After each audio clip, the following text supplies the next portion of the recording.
जय हिंद दोस्तों, कैसे हैं आप सभी। दोस्तों, आप सभी को पता है हम दिल्ली पुलिस AWTPO के लिए साइंस की इम्पोर्टेंट प्रैक्टिस सेट की सीरीज कर रहे हैं। टोटल 8 प्रैक्टिस सेट हम कर चुके हैं। अगर आपने पहले वाले प्रैक्टिस सेट नहीं किए हैं तो ये हमारा नया यूट्यूब चैनल है, दिल्ली पुलिस AWTPO साइंस। यहाँ पर भी हमने प्लेलिस्ट क्रिएट कर दी है। और जो हमारा पुराने वाला चैनल है, जो मेन चैनल है रैंकर्स IQ, वहाँ पर भी आपको प्लेलिस्ट देखने को मिल जाएगी। तो आप प्लेलिस्ट के अंदर विजिट कर सकते हैं अगर आपको प्रैक्टिस सेट की सीरीज को फॉलो करना है। इस सीरीज के अंदर हम इम्पोर्टेंट क्वेश्चंस कर रहे हैं। कूड़ा कचरा तो दुनिया करवा रही है, बड़े बड़े यूट्यूब चैनल कूड़ा कचरा करवाने में लगे हुए हैं। वो केवल आपको यहाँ पर भ्रमित कर रहे हैं और कुछ नहीं है। जब रियलिटी के अंदर एग्जाम में बैठोगे तो अलग ही लेवल आपको देखने को मिलेगा। 10th बेस्ड जो साइंस रहती है वो क्वेश्चन वो प्रैक्टिस करवा रहे हैं, जिसका कोई भी बेनिफिट आपको नहीं रहेगा। तो मैं आपकी बार बार आंखें खोल रहा हूँ, अब भी आप नहीं जागेंगे तो फिर बाद में देर हो जाएगी और फिर पछताने से कुछ यहाँ पर नहीं होने वाला है। ठीक है, तो आप साइंस के अंदर 25 आउट ऑफ 25 का स्कोर करना चाहते हैं तो आप हमें फॉलो कर सकते हैं। अगर आप बैच परचेज करना चाहते हैं दिल्ली पुलिस AWTPO का, इस बैच के अंदर हम साइंस और कंप्यूटर आपको प्रोवाइड करवाएंगे। साइंस हमारी लगभग कंप्लीट हो गई है। अब हम यहाँ पर स्टार्ट करेंगे NCERT के MCQs। अच्छे लेवल के MCQs आपको यहाँ पर देखने को मिलेंगे। कंप्यूटर हमने यहाँ पर रिकॉर्डेड डाल दिया है और ये जो मैंने कंप्यूटर करवाया है इससे बाहर आपको एग्जाम के अंदर क्वेश्चन देखने को नहीं मिलेगा, ये मेरी गारंटी है। तो अगर आप इंटरेस्टेड हैं तो रैंकर्स IQ एप्लीकेशन आप डाउनलोड कर सकते हैं, जिसका लिंक आपको मिल जाएगा डिस्क्रिप्शन बॉक्स के अंदर। तो चलिए स्टार्ट करते हैं। क्वेश्चन नंबर फर्स्ट दमदमाते हुए आपकी स्क्रीन पर है। Consider the following statement about A reversible thermodynamic process. एक उत्क्रमणीय ऊष्मागतिक प्रक्रिया के बारे में निम्नलिखित कथनों पर आपको विचार करना है और बताना है इनमें से कौन सी स्टेटमेंट आपकी इनकरेक्ट है, कौन सा कथन आपका यहाँ पर गलत है, वो आपको यहाँ पर बताना है। सबसे पहले यहाँ पर दे रखा है the spontaneous process of nature are irreversible. तो सबसे पहले आपको पता होना चाहिए स्पॉन्टेनियस प्रोसेस कौन सी होती हैं, जो नेचर में अपने आप होती हैं। ऐसी प्रोसेस को हम क्या बोलते हैं? Spontaneous process. स्वतः स्फूर्त प्रक्रिया यहाँ पर बोलने का काम करते हैं। जैसे आयरन पर रस्ट लगना। आयरन पर जब आपका रस्ट लगता है तो ये आपका क्या रहता है? इरिवर्सिबल प्रोसेस रहता है। क्यों? क्योंकि रस्ट से हम दोबारा आयरन प्राप्त कर सकते हैं? बिल्कुल नहीं कर सकते हैं।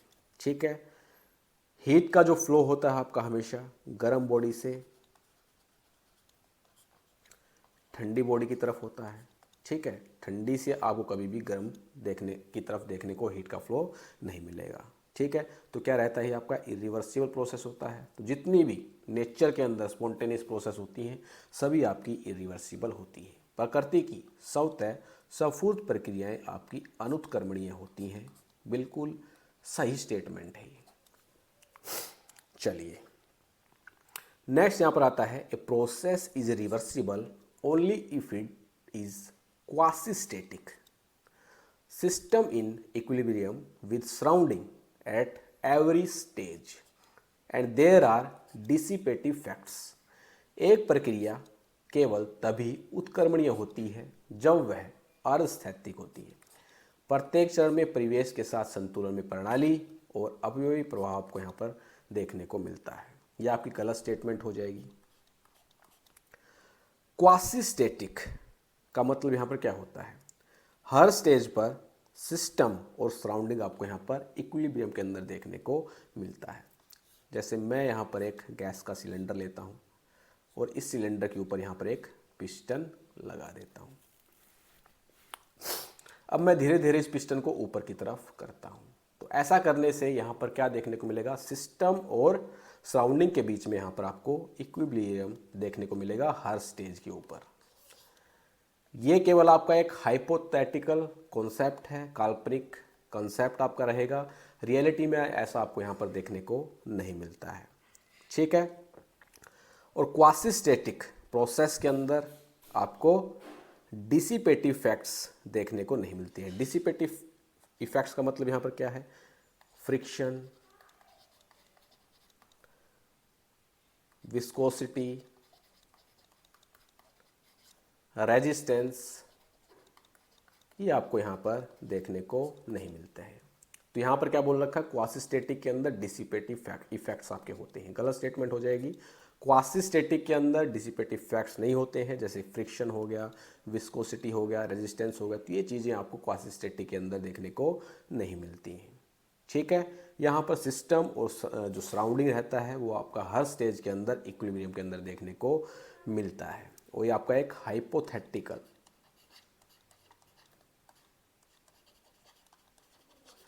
कॉन्स्ट्रक्ट आपका रहता है। केवल हम ऐसा मानते हैं, रियलिटी में ऐसा यहाँ पर नहीं होता है, ठीक है दोस्त। तो इसके लिए इनकरेक्ट स्टेटमेंट कौन सी हो जाएगी? ओनली सेकंड ऑप्शन इसका बिल्कुल आपका करेक्ट इनकरेक्ट रहेगा। चलिए, a man is at rest in the middle of a horizontal plane of perfectly smooth surface of ice. He can move himself to the shore by making use of Newtons. एक व्यक्ति बर्फ की पूरी तरह चिकनी सतह के 36 तल के बीच विराम अवस्था में है। वह न्यूटन के इन नियमों का उपयोग करके स्वयं को किनारे तक ले जा सकता है। बर्फ बनाते हैं, एक बर्फ की सिल्ली, ठीक है। यहां पर बीच में सलमान खान खड़ा हुआ है। अब वो ऐसे तो किनारे पर जा नहीं सकता, क्यों? क्योंकि यहां पर फ्रिक्शन नहीं है। तो इस कंडीशन के अंदर अपने आप तो किनारे पर जा नहीं पाएगा। अब वो यहां पर क्या कर सकता है? सलमान खान है तो तुरंत अपनी शर्ट निकालेगा और इस तरफ फेंकेगा। अब जैसे ही उसने इस साइड में अपनी शर्ट फेंकी तो इस साइड में क्या किया? उसने एक्शन किया। और एक्शन के अपोजिट आपको यहाँ पर हमेशा रिएक्शन देखने को मिलता है। ऐसा करके वो इस किनारे पर पहुंच जाएगा। तो एक्शन रिएक्शन कहाँ पर आपको देखने को मिलता है? न्यूटन के थर्ड लॉ ऑफ मोशन के अंदर आपको देखने को मिलता है, गति का तीसरा नियम। दूसरी कंडीशन में क्या कर सकता है? या बर्फ पर इस साइड में वो क्या करे? जोर लगाए, पुश करे, तो इसके अपोजिट में यहाँ पर क्या करेगा? रिएक्शन देखने को मिलेगा। तो इस कंडीशन में वो किनारे पर यहाँ पर पहुँच जाता है। थर्ड लॉ क्या बोलता है? हर एक्शन के बदले इक्वल एंड अपोजिट रिएक्शन आपको देखने को मिलता है। This is the Newton's third law of motion. Newton's first law of motion यहाँ पर क्या बोलता है? अगर किसी ऑब्जेक्ट पर कोई एक्सटर्नल फोर्स नहीं लग रहा तो वो अपनी स्टेट में बना रहेगा। यानी अगर रेस्ट में है तो रेस्ट में रहेगा, और अगर मोशन में है तो सेम स्पीड और डायरेक्शन में मूव करता रहेगा। नेक्स्ट आता है सेकंड लॉ ऑफ मोशन। तो सेकंड लॉ ऑफ मोशन क्या बोलता है? ऑब्जेक्ट का एक्सेलरेशन लगने वाले फोर्स के डायरेक्टली प्रोपोर्शनल होता है और उसकी मास के इनवर्सली प्रोपोर्शनल होता है। F बराबर क्या होता है? ma। यही क्या रहता है आपका? Newton second law of motion. जितना ज़्यादा फोर्स लगाएंगे उतना ज़्यादा एक्सेलरेशन आपको यहाँ पर देखने को मिलेगा, क्योंकि एक्सेलरेशन यहाँ पर डायरेक्टली प्रोपोर्शनल टू होता है किसके? फोर्स के, और मास के इनवर्सली प्रोपोर्शनल आपको यहाँ पर देखने को मिलेगा। कौन? एक्सेलरेशन। तो ये क्या है आपका? Newton second law of motion. तो यहाँ तक चीज़ें क्लियर। चलिए, तबीयत ठीक हो नहीं रही है यार। The core of electromagnets are made of ferromagnetic materials which has. विद्युत चुंबकों का कोर लोह चुंबकीय पदार्थ से बना होता है, जिसमें आपको क्या देखने को मिलता है ये आपको यहाँ पर बताना है। तो जो कोर होता है इलेक्ट्रोमैग्नेट्स का, वो आयरन का या फेरोमैग्नेटिक मटेरियल का आपको यहाँ पर बना होता है। जिसमें आपको यहाँ पर हाई परमिएबिलिटी, हाई परमिएबिलिटी का मतलब क्या है कि मटेरियल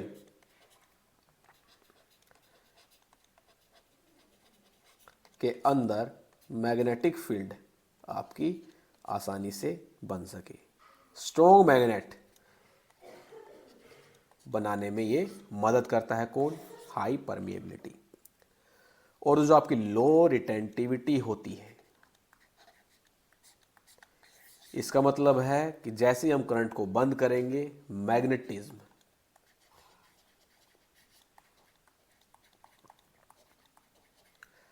क्या होता है? तुरंत चला जाता है।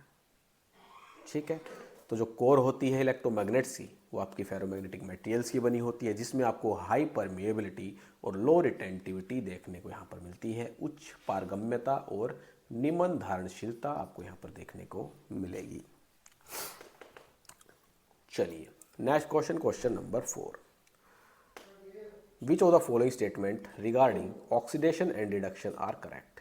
ऑक्सीकरण और अपचयन के संबंध में निम्नलिखित में से कौन सा कथन सही है, ये आपको यहाँ पर बताना है। फर्स्ट यहाँ पर दे रखा है, in oxidation loss of electron take place whereas reduction gain of electrons take place. बिल्कुल सही स्टेटमेंट है। ऑक्सीडेशन के अंदर क्या होता है? इलेक्ट्रॉन्स का लॉस होता है, और जो रिडक्शन होता है उसके अंदर इलेक्ट्रॉन का गेन होता है। बिल्कुल 101% ये जो कथन है वो सत्य है आपका। ऑक्सीकरण में इलेक्ट्रॉन की हानि होती है, जबकि अपचयन में इलेक्ट्रॉन की यहाँ पर प्राप्ति होती है। नेक्स्ट स्टेटमेंट है, in oxidation gain of electron take place whereas in reduction loss of electron take place. Opposite दे रखा है, तो गलत स्टेटमेंट है। ठीक है, ऑक्सीडेशन के अंदर क्या होता है? लॉस होता है इलेक्ट्रॉन का, और रिडक्शन के अंदर गेन होता है। तो सेकंड जो स्टेटमेंट है वो फर्स्ट वाली की अपोजिट दे रखी है, गलत हो जाएगी। नेक्स्ट यहां पर स्टेटमेंट दे रखी है, oxidising agent decrease the oxidation number but reducing agent increasing the oxidation number. ये गलत स्टेटमेंट है। ऑक्सीडाइजिंग एजेंट ऑक्सीडेशन नंबर को इंक्रीज करता है, जबकि रिड्यूसिंग एजेंट ऑक्सीडेशन नंबर को डिक्रीज करने का काम करता है। कैसे करता है? चलिए एक रिएक्शन हम यहां पर लेते हैं, Zn प्लस CuSO4 यहाँ पर फॉर्मेशन करता है ZnSO4 और कॉपर की। एक एक का अब यहाँ पर हम ऑक्सीडेशन नंबर निकालेंगे। सबसे पहले हम जिंक का ऑक्सीडेशन नंबर निकालेंगे। जिंक क्या है? एलिमेंटल फॉर्म है, सिंगल एलिमेंट है, कंपाउंड नहीं है। तो किसी फ्री एलिमेंट का जो ऑक्सीडेशन नंबर होता है वो आपको 0 देखने को मिलता है। तो जिंक का यहाँ पर ऑक्सीडेशन नंबर कितना रहेगा? 0 रहेगा। अब कॉपर सल्फेट के अंदर हम यहाँ पर कॉपर का क्या करेंगे? ऑक्सीडेशन नंबर निकालने का काम करेंगे। सल्फेट आयन का यहाँ पर ऑक्सीडेशन नंबर क्या है? -2। एक्स कॉपर का हमें निकालना है। ठीक है, सल्फेट आयन कितना है? -2 बराबर है, रख देंगे 0। तो एक्स बराबर यहाँ पर क्या आ जाएगा? +2। तो कॉपर की यहाँ पर ऑक्सीडेशन नंबर कितनी है? +2। अब इसी प्रकार से यहाँ पर हम जिंक का निकालेंगे। सल्फेट आयन का मुझे पता है -2 है, तो जिंक का कितना आ जाएगा यहाँ पर? +2। ठीक है, कॉपर एलिमेंटल फॉर्म है, तो यहाँ पर आपको ऑक्सीडेशन नंबर 0 देखने को मिलेगा। अब मैंने यहाँ पर क्या बताया था? ऑक्सीडाइजिंग एजेंट के अंदर ऑक्सीडेशन नंबर आपका बढ़ता है, और रिड्यूसिंग एजेंट के अंदर ऑक्सीडेशन नंबर आपका कम होता है। Clear statement? ठीक है, तो यहाँ पर क्या दे रखा? थर्ड आपकी गलत। Oxidising agent increasing the oxidation number but reducing agent reducing the oxidation number. ऑक्सीकरण कारक ऑक्सीकरण संख्या को बढ़ाता है, लेकिन अपचायक ऑक्सीकरण संख्या को कम करने का काम यहाँ पर करता है। बिल्कुल सही स्टेटमेंट है। तो कौन कौन सी यहाँ पर सही स्टेटमेंट रहेंगी? First and fourth, option D आपका बिल्कुल 101% यहाँ पर सत्य रहेगा। 4 इसका आपका राइट आंसर बनेगा। चलिए क्लियर। नेक्स्ट है question number 5। The material used for electric fuse is an alloy of tin and lead. This alloy should have. विद्युत फ्यूज के लिए प्रयुक्त पदार्थ टिन और शीशे का मिश्र धातु होता है। इस मिश्र धातु में निम्नलिखित में से कौन से गुण होने चाहिए आपको यहाँ पर बताना है। कई बार एग्जाम के अंदर पूछा जाता है कि इलेक्ट्रिक फ्यूज के अंदर किसका एलॉय देखने को मिलता है, तो टिन और लेड का एलॉय आपको यहाँ पर देखने को मिलता है। अब हमें यहाँ पर क्वेश्चन के अंदर बताना है कि इसकी क्या प्रॉपर्टी होनी चाहिए। तो इलेक्ट्रिक फ्यूज जो रहती है आपकी एक सेफ्टी डिवाइस होती है। जब करंट ज़्यादा फ्लो करता है तो फ्यूज वायर मेल्ट होकर सर्किट तोड़ देती है ताकि बाकी अप्लायंसेस सेफ रहें। अब फ्यूज वायर में कौन सी प्रॉपर्टीज होनी चाहिए? पहला, लो मेल्टिंग पॉइंट होना चाहिए। क्यों? क्योंकि जैसे ही करंट बढ़े वो पिघल जाए और सर्किट तोड़ दे। जैसे ही करंट बढ़ेगा वो पिघलेगी और पिघलने के बाद सर्किट तोड़ देगी और सर्किट तोड़ने के कारण बाकी के जो अप्लायंसेस हैं वो आपके सेफ रहेंगे। तो लो मेल्टिंग पॉइंट होना चाहिए। सेकंड, हाई स्पेसिफिक रेजिस्टेंस होना चाहिए।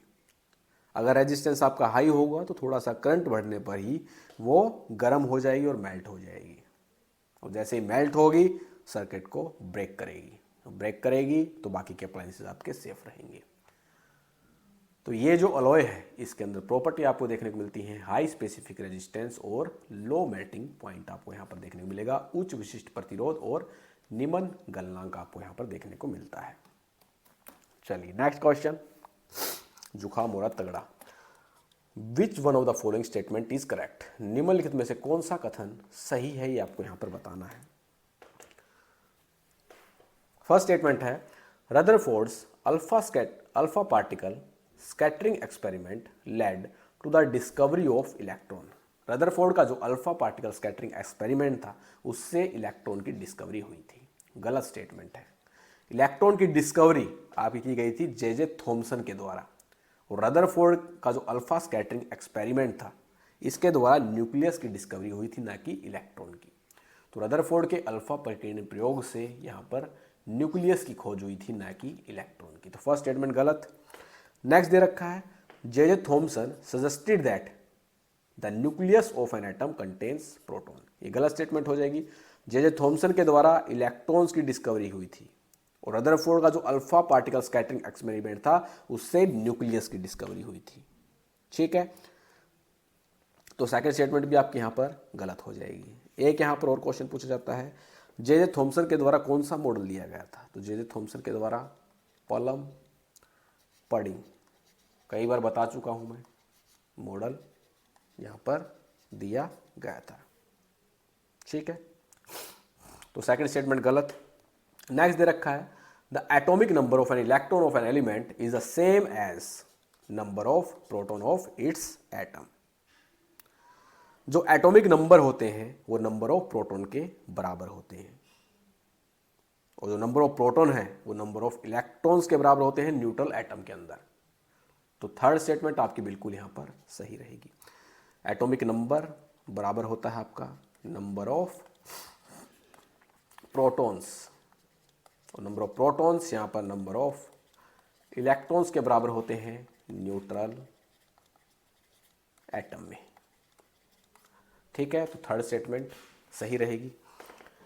नेक्स्ट दे रखा है the mass number of an atom is equal to the number of electron in its shell. किसी परमाणु की द्रव्यमान संख्या उसके कोश में इलेक्ट्रॉनों की संख्या के बराबर होती है। ये गलत स्टेटमेंट हो जाएगी। मास नंबर आपका बराबर होता है number of protons plus number of neutrons, न कि नंबर ऑफ इलेक्ट्रॉन्स। तो ये भी स्टेटमेंट आपकी गलत। तो कौन सी स्टेटमेंट यहां पर सही रहेगी? ऑप्शन सी आपका यहां पर सही रहेगा।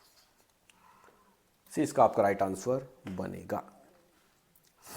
नेक्स्ट है when concentrated H2SO4 splits on the surface it should be immediately cleaned. जब सांद्र H2SO4 सतह पर गिर जाए तो उसे तुरंत साफ करना चाहिए। किससे उसको तुरंत साफ करेंगे ये आपको यहां पर बताना है। H2SO4 आपका स्ट्रॉन्ग एसिड होता है। ठीक है, अब यहां पर बोल रखा है कि H2SO4 सरफेस पर गिर गया। अब आप उसको किससे इमीडिएटली क्लीन करेंगे आपको यहां पर बताना है। फर्स्ट दे रखा है with a piece of cloth, कपड़े के टुकड़े से बिल्कुल नहीं करेंगे। ठीक है, क्लॉथ डालने से एसिड उस क्लॉथ को जला देगा। ठीक है, तो काफी डेंजरस रहेगा ये। तो क्लॉथ का तो हम बिल्कुल भी यहाँ पर यूज नहीं करने वाले हैं। क्यों? क्योंकि ये एसिड जो है H2SO4 इस कपड़े के टुकड़े को जलाने का काम करेगा, जो काफ़ी यहाँ पर खतरनाक रहेगा। तो कपड़े का टुकड़े का इस्तेमाल यहाँ पर बिल्कुल नहीं करेंगे। सेकंड दे रखा बाई एडिंग कोल्ड वाटर, ठंडा पानी डालकर, ये भी हम यहाँ पर नहीं करेंगे। क्यों? एसिड जब पानी के साथ रिएक्ट करता है तो बहुत ज़्यादा आपकी हीट निकलती है, एक्सोथर्मिक रिएक्शन आपको यहाँ पर देखने को मिलती है।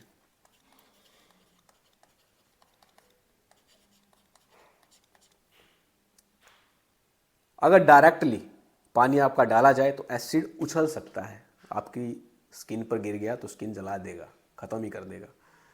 ठीक है, तो हम डायरेक्टली यहाँ पर पानी को ऐड नहीं करेंगे, ये भी गलत स्टेटमेंट। नेक्स्ट दे रखा बाई एडिंग सॉलिड Na2CO3, ठोस Na2CO3 डालकर, बिल्कुल इसका इस्तेमाल हम यहाँ पर करेंगे। क्योंकि सोडियम कार्बोनेट जो क्या है, तो आप होता है आपका वॉशिंग सोडा, क्या होता है, एक वीक बेस होता है। ठीक है, ये एसिड को क्या करता है, न्यूट्रलाइज करने का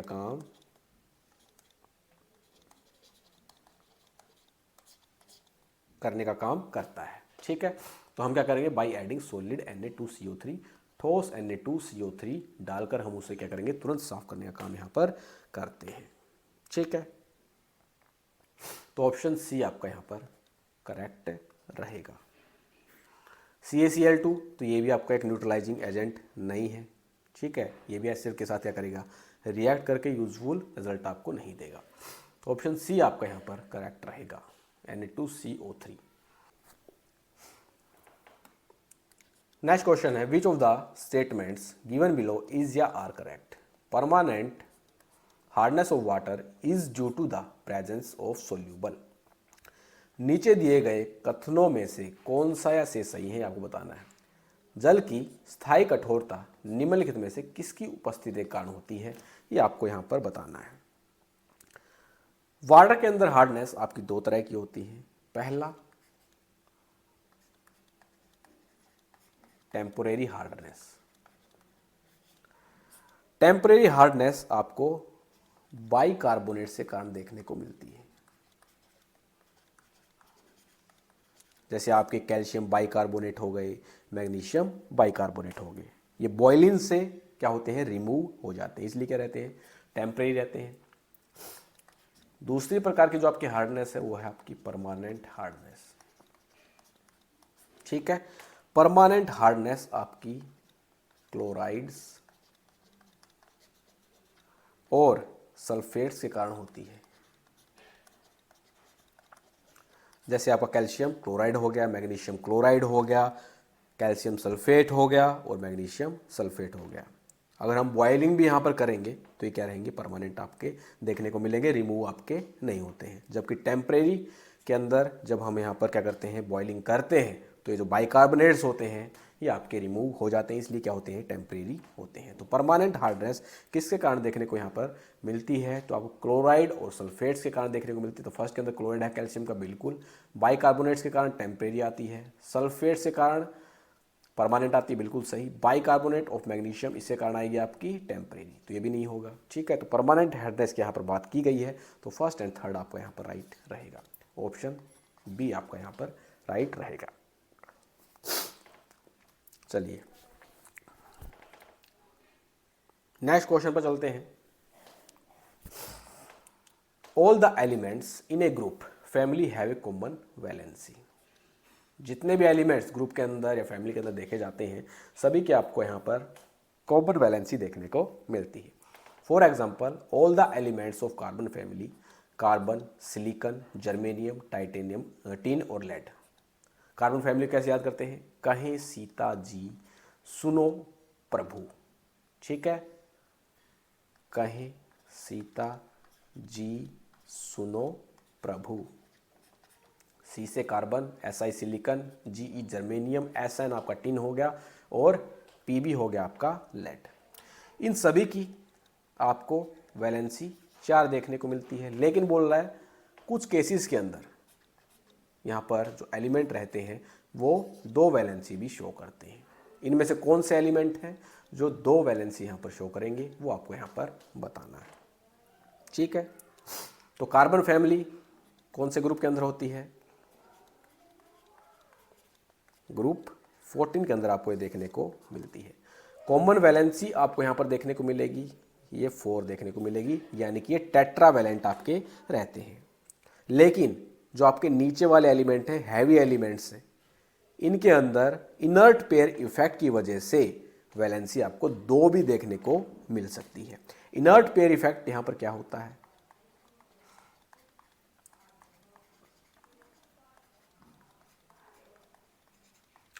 जब एटॉमिक साइज बढ़ता है, जैसे हैवी एलिमेंट्स आपके टिन और लेड, तो उनके आउटरमोस्ट सेल के एस इलेक्ट्रॉन पार्टिसिपेट नहीं करते हैं बॉन्डिंग के अंदर।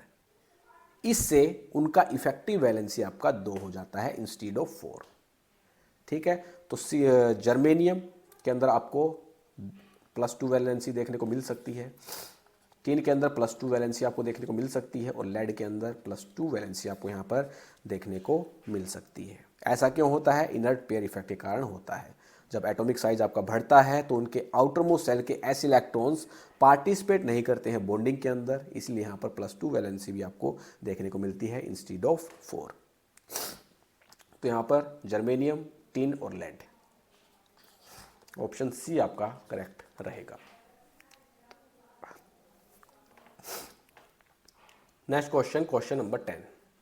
A body is throne upward against the gravity with initial velocity u, which among the following is the correct expression for its final velocity when attains the maximum height? एक पिंड को प्रारंभिक वेग u के साथ गुरुत्वाकर्षण g के विरुद्ध ऊपर की ओर यहां पर फेंका जाता है। अधिकतम ऊंचाई पर पहुंचने पर इसके अंतिम वेग के लिए निम्नलिखित में से कौन सा व्यंजक सही है, यह आपको यहां पर बताना है। तो हमें पता है इनिशियल वेलोसिटी यहां पर दे रखी है u, ठीक है। एक्सेलरेशन ड्यू टू ग्रेविटी ऊपर और नीचे दोनों की तरफ क्या रहती है? माइनस में रहती है, तो -g। जब वह बॉडी एक मैक्सिमम हाइट अटेन कर लेगी तो वेलोसिटी उस टाइम पर क्या हो जाती है आपकी? 0, ठीक है। और हमें पता है v² = u² प्लस में 2as होता है। v यहां पर क्या है? 0 है। u यहां पर क्या है? u ही रहेगा, ठीक है। तो u² plus 2, acceleration due to gravity यहां पर आ जाएगा एक्सेलरेशन की जगह, तो -g, ठीक है। और s हमें यहां पर निकालना है। 2 = u² माइनस में 2gs। u² यहां से क्या लिख सकते हैं? बराबर है 2gs। और s को यहां पर क्या लिख सकते हैं? u² अपॉन में 2g। यही तो इसके अंदर पूछा गया है। तो ऑप्शन ए यहां पर आपका बिल्कुल करेक्ट रहेगा। चलिए नेक्स्ट दे रखा है the position time graph xt for motion of a body is given below. किसी पिंड की गति के लिए स्थिति समय ग्राफ नीचे आपका दिया गया है। विच one among the following is डेपिक्टेड by the above graph. उपरोक्त ग्राफ द्वारा निम्नलिखित में से किसे दर्शाया गया है, ये आपको बताना है कि ये पॉजिटिव एक्सेलरेशन है, नेगेटिव एक्सेलरेशन है या जीरो एक्सेलरेशन है। जब हमने आपको एक्सेलरेशन बताया था तो उस टाइम पर हमने आपको 3 ग्राफ बताए थे। पहला बताया था पॉजिटिव एक्सेलरेशन का। पॉजिटिव एक्सेलरेशन के अंदर जो आपका ग्राफ बनेगा, ठीक है, इसके अंदर जो कर्व रहेगी वो आपकी अपवर्ड इस प्रकार से देखने को मिलती है। किसके लिए? पॉजिटिव एक्सेलरेशन के लिए। नेगेटिव एक्सेलरेशन के लिए कर्व आपको यहां पर डाउनवर्ड देखने को मिलती है। लेकिन जीरो एक्सेलरेशन के लिए जब एक्सेलरेशन क्या होता है? 0 होता है, तो आपको यहां पर स्ट्रेट लाइन ग्राफ देखने को मिलता है xt के बीच में, ठीक है। तो इसका राइट आंसर कौन सा बनेगा? जीरो एक्सेलरेशन, शून्य त्वरण आपको यहां पर देखने को मिलेगा, ठीक है। ये जो ग्राफ आपका दे रखा है किसका है? शून्य त्वरण का, जीरो एक्सेलरेशन का। पॉजिटिव एक्सेलरेशन के अंदर कर्व जो रहेगी ऊपर की तरफ रहेगी। नेगेटिव एक्सेलरेशन के अंदर कर्व आपकी नीचे की तरफ रहेगी। जब एक्सेलरेशन आपका 0 रहेगा तो स्ट्रेट लाइन आपको यहाँ पर ग्राफ देखने को मिलता है। चलिए नेक्स्ट है, when a solid object is immersed in water then is a loss in its weight, this loss is, जब किसी ठोस वस्तु को पानी में डुबोया जाता है तो उसके भार में कमी आती है। यह कमी क्या है ये आपको बताना है। तो ये प्रिंसिपल कौन सा है, ये आपका आर्किमिडीज का प्रिंसिपल है। क्लास के अंदर बता दिया था मैंने क्या होता है आर्किमिडीज का प्रिंसिपल आपका। मान लीजिए हमारे पास कोई बीकर है, ठीक है, और बीकर के अंदर क्या है, पानी, ठीक है। अब हमने क्या किया, एक पत्थर लिया और इस पत्थर को यहां पर क्या किया, डुबो दिया, और इस पत्थर का जो वेट था यहां पर कितना था, डुबोने से पहले 2 kg था। जैसे हमने इस पत्थर को डुबोया, पानी यहाँ पर कुछ मात्रा के अंदर यहाँ पर क्या निकला, बाहर निकल गया, ठीक है। और इस पत्थर का जो वेट था वो आपका कम हो गया, मान लो यहाँ पर 0.5 kg आपका कम हो गया। अब ये जो पानी यहाँ पर बाहर निकला है, ठीक है, और जो वेट यहाँ पर लूज किया है बॉडी को इमर्स करने के बाद, इन दोनों का जो वेट है वो आपका बराबर होगा। इसका मतलब क्या है, 0.5 kg पानी ही आपका यहाँ पर क्या होगा, बाहर निकलता है। इसे ही हम क्या बोलते हैं, आर्किमिडीज का प्रिंसिपल यहाँ पर बोलते हैं, ठीक है। न्यूमेरिकल भी इससे पूछा जा सकता है, बोल देगा किसी बॉडी का जो एक्चुअल वेट है वो 10 न्यूटन है, ठीक है। अब क्या किया, इसे पानी में डुबो दिया तो वेट इसका हो गया 8 न्यूटन, ठीक है। तो लॉस ऑफ वेट कितना हो यहाँ पर, 2 न्यूटन का। अब पानी यहाँ पर कितना निकलेगा, उसका वेट कितना होगा, तो यहाँ पर जितना लॉस हुआ उतना ही तो पानी बाहर निकलेगा, तो उसका वेट भी आपको कितना होगा, 2 न्यूटन ही रहेगा, ठीक है। तो क्या रहेगा इसका answer, equal to the weight of water displaced. Option A इसका आपका राइट रहेगा। चलिए नेक्स्ट यहां पर question number 13, body A of mass 2 kg and another body B of mass 4 kg and of same material are kept in the same sunshine for some interval of time. यहां पर क्या बोल रहा है, 2 बॉडी है, एक बॉडी ए है एक बॉडी बी है। बॉडी ए का मास यहाँ पर 2 किलोग्राम है और बॉडी बी का मास यहाँ पर 4 kg है। सेम मटेरियल की यहाँ पर बनी हुई है और यहाँ पर सनशाइन के अंदर कुछ इंटरवल ऑफ टाइम के अंदर दोनों को यहाँ पर रखा जाता है। If the rise in temperature is equal for both the bodies then which one among the following in this regard is correct. यहाँ पर बोल रहा है अगर दोनों बॉडी के अंदर यहाँ पर तापमान के अंदर समान वृद्धि होगी तो इनमें से कौन सी स्टेटमेंट आपकी राइट है वो बतानी है। इनमें पढ़ते हैं, किलोग्राम द्रव्यमान वाली वस्तु ए कितने किलोग्राम, 2 किलोग्राम, कट गया होगा यहाँ पर, 2 किलोग्राम द्रव्यमान वाली वस्तु आपकी ए और 4 किलोग्राम द्रव्यमान वाली अन्य वस्तु आपकी बी, जो समान पदार्थ से बनी हुई है। कुछ समय के अंतराल के लिए एक ही रूप में यहाँ पर रखी जाती हैं। यदि दोनों वस्तुओं के तापमान में वृद्धि आपकी समान है तो इस संबंध में निम्नलिखित में से कौन सा कथन सही है ये आपको यहाँ पर बताना है। अब मुझे ऑप्शन के अंदर दिख रहा है heat absorb, heat absorb, heat absorb, heat absorb, और एक तरफ दिख रहा है यहाँ पर टेम्परेचर और एक तरफ दिख रहा है यहाँ पर मास। तो हमें पता है हीट कैपेसिटी कैपिटल एस किसके बराबर होती है, heat upon mass into change in temperature यानी कि डेल्टा टी। अब मेरे पास यहां पर क्या क्या है, हीट, ठीक है, पता है, मास का मुझे पता है, तो दोनों के अंदर मैं यहां पर रिलेशन निकाल सकता हूं। मैं यहां पर लिख सकता हूं हीट डायरेक्टली प्रोपोर्शनल होगी आपकी एम के, ठीक है, और heat of A upon heat of B किसके बराबर होगी, mass of A upon mass of B के लिख सकता हूं, ठीक है। मास ऑफ ए यहां पर कितना दे रखा है, तो ये दे रखा आपको 2 किलोग्राम और बी का दे रखा 4 किलोग्राम, तो ये होगा 2/4 Q A upon Q B, काट लो, 2 एकम 2, 2 दूनी 4, तो 1/2 आ जाएगा। तो क्यू बी यहां से क्या निकलेगा, बराबर है 2 क्यू ए। चलिए अब स्टेटमेंट देख लेते हैं। स्टेटमेंट के अंदर बोल रहा है heat absorbed by B is double because its mass is double. B का जो मास था वो क्या था, ए के मास से क्या था, डबल था, तो इसकी हीट एब्जॉर्ब भी आपकी डबल होगी। तो यहाँ पर देख सकते हैं heat absorb by B body क्या है, डबल है heat absorb by A body. ठीक है, क्यों, क्योंकि इसका मास भी आपका डबल है। ठीक है, तो उसका ऑप्शन ए ही आपका राइट बन जाएगा। ठीक है, मैंने यहाँ पर मास देखा, टेम्परेचर देखा और हीट एब्जॉर्ब देखा, तो मुझे यहाँ पर याद आया हीट कैपेसिटी जो कि होती है आपकी is equal to Q upon में एम डेल्टा टी। फिर मैंने यहाँ पर रिलेशन निकाल लिया हीट और मास के बीच में जो कि आपका डायरेक्टली प्रोपोर्शनल है।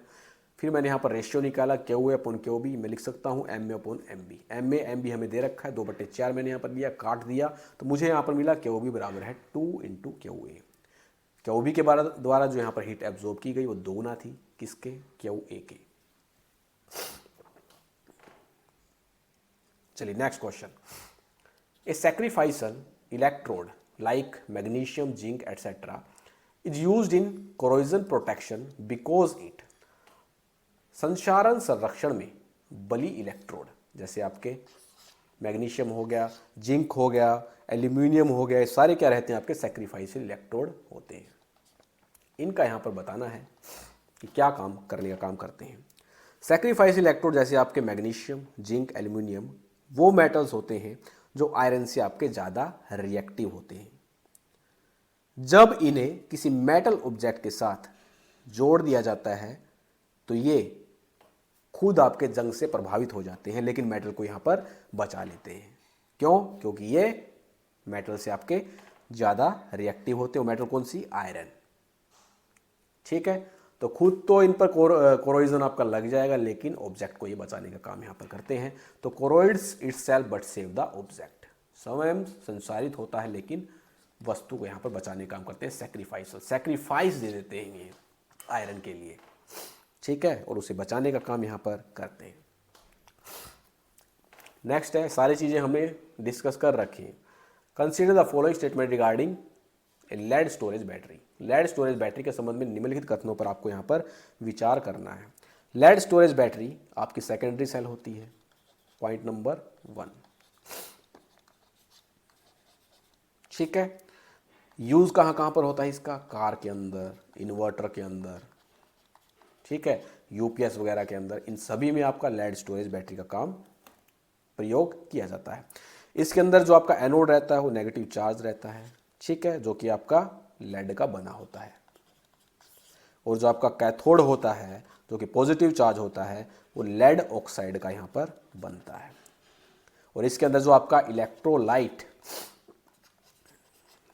यूज में लाया जाता है वो होता है 38% सल्फ्यूरिक एसिड का सॉल्यूशन आपको यहाँ पर एज एन इलेक्ट्रोलाइट देखने को मिलता है। ठीक है, तो सारी इंपॉर्टेंट चीज़ें हैं।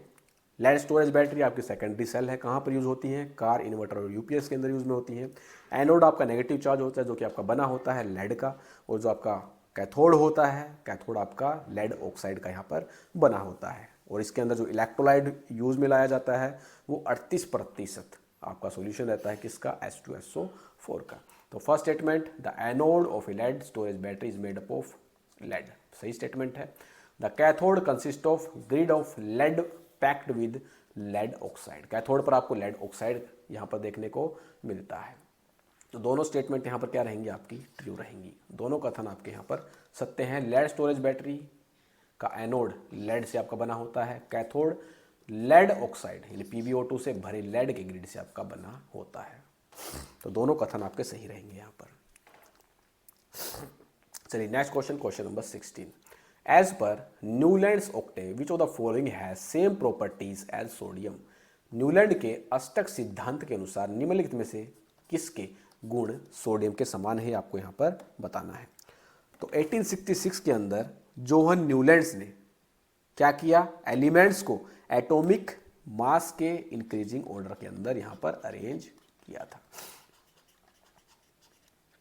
कई बार एग्जाम के अंदर पूछा जाता है न्यूलैंड्स ने यहाँ पर क्या किया था, तो एलिमेंट्स को उनके increasing order of atomic mass के अंदर अरेंज करने का काम यहाँ पर किया था। स्टार्ट उन्होंने किया था सबसे हल्के एलिमेंट्स हाइड्रोजन से, ठीक है, और लास्ट तक ये गए थे थ्योरियम तक जो कि 56th एलिमेंट था। इन्होंने यहां पर क्या ऑब्जर्व किया कि हर 8वां एलिमेंट पहले वाले एलिमेंट के जैसा ही होता है। जैसे आपको पैटर्न म्यूजिक के ऑक्टेव्स के अंदर देखने को मिलता है, जैसे 8 सुर आपको देखने को मिलते हैं, हर 8वें के बाद पहले वाला सुर आपका फिर से रिपीट होता है। तो इन्होंने कहा कि हर 8वां एलिमेंट पहले वाले एलिमेंट के जैसे ही प्रॉपर्टीज़ यहाँ पर कैरी करता है। तो लिथियम और सोडियम दोनों की प्रॉपर्टीज़ आपकी मिलती हैं। बेरिलियम, मैग्नीशियम, इन दोनों की प्रॉपर्टीज़ यहाँ पर मिलती हैं। ठीक है, तो सोडियम के जैसे प्रॉपर्टी किसकी यहाँ पर रहेंगी? लिथियम की। Option A is the right answer. Next question, question number 17। Question number 17 बोला which one of the following is used as anti staling agents and bleaches in food. निम्नलिखित में से किसका उपयोग खाद्य पदार्थों में एंटी स्टेलिंग एजेंट और ब्लीच के रूप में किया जाता है, ये आपको यहाँ पर बताना है। केमिस्ट्री इन एवरीडे लाइफ वाला लेक्चर निकाल लेना, आपको मिल जाएगा ये। एंटी स्टेलिंग एजेंट और ब्लीचिंग एजेंट फूड में मेनली ब्रेड या बेकरी प्रोडक्ट्स के अंदर यूज में लाए जाते हैं। एंटी स्टेलिंग एजेंट जो रहते हैं ब्रेड को सॉफ्ट और फ्रेश आपके रखते हैं ताकि वो आपकी जल्दी हार्ड ना हो। और ब्लीचिंग एजेंट जो आपके रहते हैं, जो फ्लोर होता है उसका कलर क्या करते हैं? वाइट करते हैं। और उसकी जो बेकिंग प्रॉपर्टीज़ हैं उसको इम्प्रूव करने का काम यहाँ पर करते हैं। ठीक है, तो किसके अंदर आपका एंटी स्टेलिंग एजेंट और ब्लीचेस का यूज होता है? यह आता है आपका फ्लोर इम्प्रूवर्स के अंदर। ऑप्शन डी आपका यहाँ पर राइट रहेगा, आटा सुधारक। एंटी स्टेलिंग एजेंट क्या करते हैं? ब्रेड को सॉफ्ट और फ्रेश रखते हैं। और ब्लीचिंग एजेंट फ्लोर का जो कलर होता है, आटे का जो कलर होता है उसको वाइट करते हैं और बेकिंग प्रॉपर्टीज़ को इम्प्रूव करने का काम यहाँ पर करते हैं। तो फ्लोर इम्प्रूवर्स आपका यहाँ पर राइट रहेगा। चलिए नेक्स्ट क्वेश्चन, क्वेश्चन नंबर, इसका तो नंबरिंग हिंदी में 17, 18, चलिए 18 क्वेश्चन है हमारा। विच of the following pairs is या आर करेक्टली मैच्ड। निम्न में से कौन सा ऐसे सही सुमेलित है, ये आपको यहाँ पर बताना है। तो यहाँ पर आइसोटोप दे रखा है, आइसोबार दे रखा है, आइसोटोन दे रखा है। तीनों के बारे में आपको बता देता हूँ। आइसोटोप के अंदर आपको एटॉमिक नंबर सेम देखने को मिलेगा, लेकिन मास नंबर आपको यहाँ पर अलग अलग देखने को मिलता है। Atoms with same atomic number but different atomic mass, तो इन्हीं को हम क्या बोलते हैं? आइसोटोप बोलने का काम करते हैं। जैसे हाइड्रोजन के isotope 1s2, 1h1, 1h1, 1s2, 1s3, किसके आइसोटोप हैं? ये आपके हाइड्रोजन के आइसोटोप हैं। यहाँ पर आपको सेम एटॉमिक नंबर देखने को मिलेगा, लेकिन मास नंबर आपको यहाँ पर अलग अलग देखने को मिलता है। ठीक, नेक्स्ट आता है यहाँ पर आइसोबार। तो आइसोबार क्या होते हैं? क्या बोल रखा है? Atom with same number of neutrons but different atomic number, ये गलत हो जाएगा। आइसोबार वो होते हैं जिनके अंदर सेम मास नंबर आपको देखने को मिलता है और डिफरेंट एटॉमिक नंबर देखने को मिले, उसे हम आइसोबार बोलने का काम यहाँ पर करते हैं। जैसे C614 और N714, यहाँ पर आपको मास नंबर सेम देखने को मिलता है। ठीक है, और जो एटॉमिक नंबर है वो आपको यहाँ पर अलग अलग देखने को मिलता है। तो क्या है? आपस में आइसोबार रहते हैं। नेक्स्ट आता है यहाँ पर आइसोटोन। तो सेकंड आपका यहाँ पर गलत स्टेटमेंट हो जाएगा। ठीक है, सेम नंबर ऑफ न्यूट्रॉन नहीं होते, सेम मास नंबर आपको यहाँ पर देखने को मिलता है। अब आता है आपका आइसोटोन। आइसोटोन के अंदर आपको सेम नंबर ऑफ न्यूट्रॉन्स देखने को मिलते हैं बट एटॉमिक नंबर आपको अलग अलग देखने को मिलते हैं। तो इसके अंदर क्या बोल रखा है? Atom with same mass number but different atomic number, ये गलत हो जाएगा। ठीक है, सेम नंबर ऑफ न्यूट्रॉन और डिफरेंट एटॉमिक नंबर अगर आपको देखने को मिले तो वो रहेगा आपका आइसोटोन। जैसे मैंने यहाँ पर लिखा C614 और N715। ठीक है, तो यहाँ पर आपको जो न्यूट्रॉन है कितने देखने को मिलेंगे? 14 - 8, 14 माइनस 6 कितना आएगा 8, इसके अंदर कितना है 15 माइनस 7 तो 8, तो दोनों के अंदर सेम नंबर ऑफ न्यूट्रॉन्स हैं, ठीक है। और एटॉमिक नंबर जो आपको यहाँ पर देखने को मिलेगा वो आपका अलग अलग देखने को मिलता है, कार्बन नाइट्रोजन का अलग अलग एटॉमिक नंबर होता है, ठीक। तो थर्ड भी स्टेटमेंट आपकी गलत हो जाएगी। तो इसके अंदर कौन सी करेक्टली मैच कर रही है, केवल एक ही मैच कर रही है, ओनली फर्स्ट, केवल एक आपका यहाँ पर सही रहेगा। चलिए नेक्स्ट है, if work done on the system और by the system is zero, which one of the following statement for a gas kept at certain temperature is correct. यदि निकाय पर या निकाय द्वारा किया गया कार्य आपका शून्य होगा तो किसी निश्चित तापमान पर रखी गई गैस के लिए निम्नलिखित में से कौन सा कथन सही है, ये आपको यहाँ पर बताना है। हमें पता है first law of thermodynamics, first law of thermodynamics यहाँ पर क्या बोलता है, डेल्टा क्यू बराबर है डेल्टा यू प्लस में डेल्टा डब्ल्यू। क्यू यहाँ पर क्या है, heat supply to the system, delta U क्या है, change in internal energy, delta W क्या है, work done by the system. अब यहाँ पर वर्क डन हमें क्या बोल रखा है, बाय द सिस्टम या ऑन द सिस्टम क्या है, जीरो, ठीक है। तो यहाँ पर हम अगर इसे पुट करेंगे तो क्या आएगा हमारे पास, डेल्टा क्यू बराबर है डेल्टा यू। इसका मतलब यहाँ पर क्या है, अगर सिस्टम पे या सिस्टम द्वारा कोई वर्क आपका नहीं किया जाएगा तो जितनी हीट आपकी मिलेगी उतना ही इंटरनल एनर्जी के अंदर बदलाव आपको यहाँ पर देखने को मिलेगा। तो change in internal energy is equal to flow of heat in और आउट ऑफ द सिस्टम, जो हम यहाँ पर देख रहे हैं। ऑप्शन ए आपका राइट यहाँ पर रहेगा। निकाय की आंतरिक ऊर्जा परिवर्तन निकाय के अंदर या बाहर ऊष्मा के प्रवाह के आपकी बराबर होती है। Next question, question number 20। Question number 20 यहाँ पर क्या बोल रहा है, consider the following statement regarding drugs. औषधियों के संबंध में निम्नलिखित कथनों पर आपको विचार करना है। फर्स्ट दे रखा है drugs are chemicals of high molecular mass, ये गलत स्टेटमेंट हो जाएगी, ठीक है। ड्रग्स का क्या होता है, लो मोलिकुलर मास होता है, ना कि हाई। और ये आपको देखने को मिलेगा अप्रोक्स 100 से 500 atomic mass unit.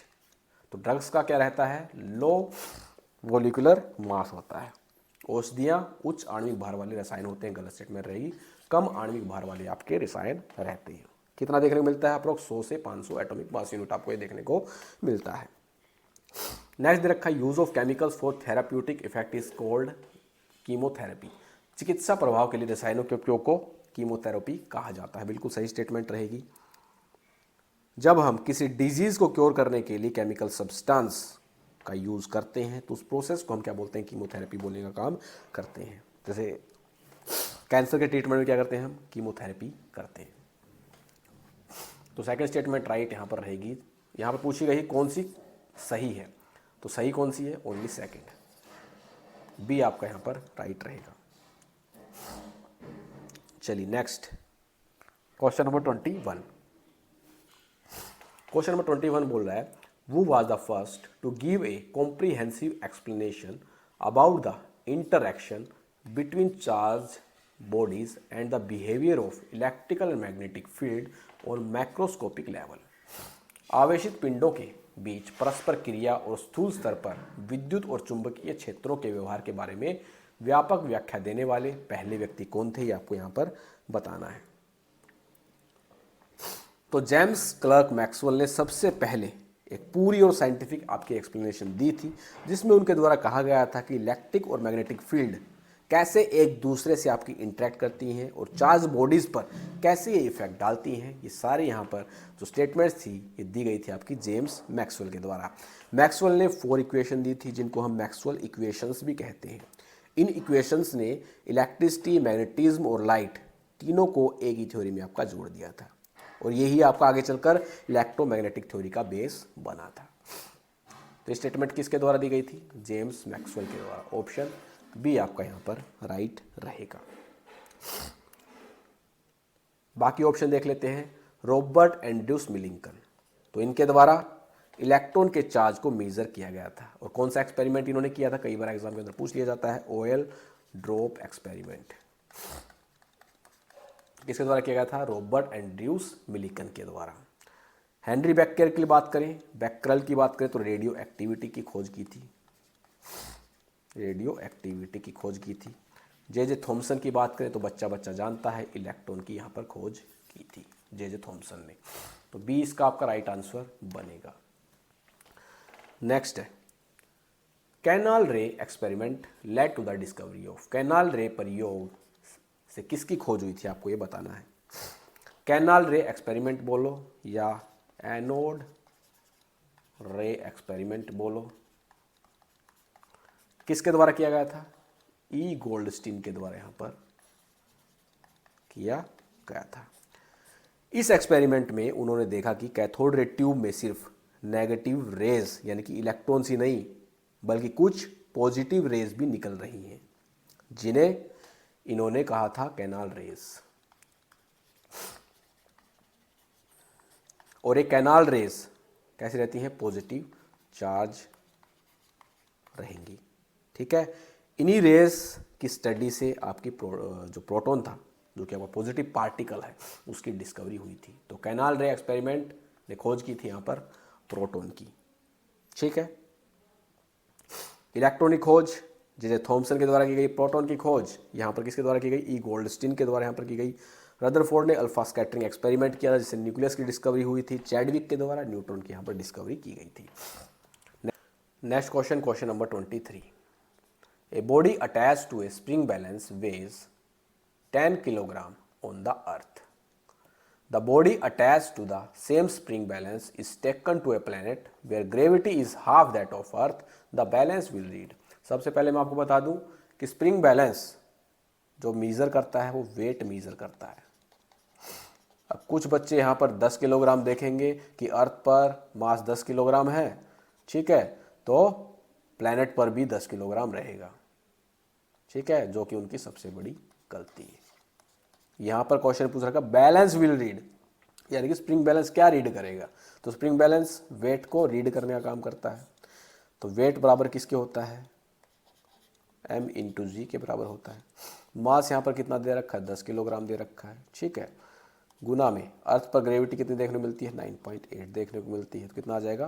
98 Newton. Spring balance जो यहाँ पर मीज़र करता है वो किलोग्राम फोर्स को मीज़र करता है, केजीएफ को मीज़र करता है, लेकिन स्केल पर आपको केजी देखने को मिलता है। ठीक है, तो 1 केजीएफ बराबर कितना होता है आपका? 9.8 न्यूटन। ठीक है, तो 98 न्यूटन किसके बराबर हो जाएगा? 98 न्यूटन आपका 10 केजीएफ के बराबर हो जाएगा, लेकिन यहाँ पर स्केल पर दिखेगा आपको 10 केजी। ठीक, चलिए ये तो बात होगी हमारी अर्थ की। अब चलते हैं प्लैनेट पर। तो मास तो आपका बराबर ही है, 10 ही रहेगा। गुना में ग्रेविटी जो है वो आधी होगी किसके? अर्थ के। तो 9.8 अपॉन 2 4.9 हो जाएगा। तो कितना आएगा यहाँ पर? 49 न्यूटन। 98 न्यूटन आपका 10 केजी के बराबर है, केजीएफ के बराबर है। तो 49 न्यूटन कितने बराबर होगा आपका? 5 केजीएफ के बराबर होगा। और स्केल पर कितना दिखेगा? 5 किलोग्राम। ठीक है, तो ऑप्शन सी आपका राइट यहाँ पर रहेगा। ठीक है, 10 किलोग्राम पर आपको आंख बंद करके टिक नहीं करके चले आना है। नेक्स्ट क्वेश्चन, क्वेश्चन बोल रहा है ए reversible heat engine operating between two temperature is called a.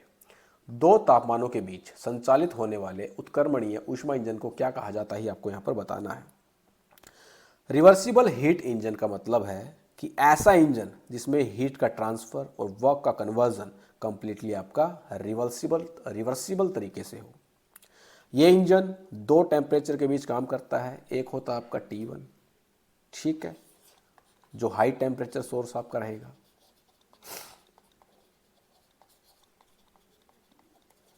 और दूसरा होता है आपका लो टेम्परेचर सिंक।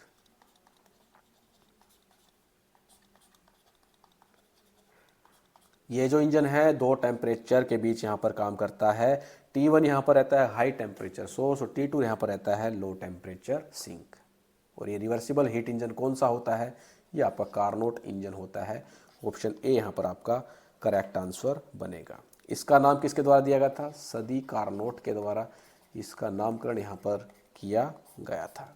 एफिशिएंसी की बात करें तो कार्नोट इंजन की एफिशिएंसी बराबर है 1 - T2 अपॉन T1। एग्जामिनर पूछ लेता है कई बार, ठीक है, न्यूमेरिकल भी इस पर आ जाते हैं, तो आपको यहाँ पर ध्यान रखना है।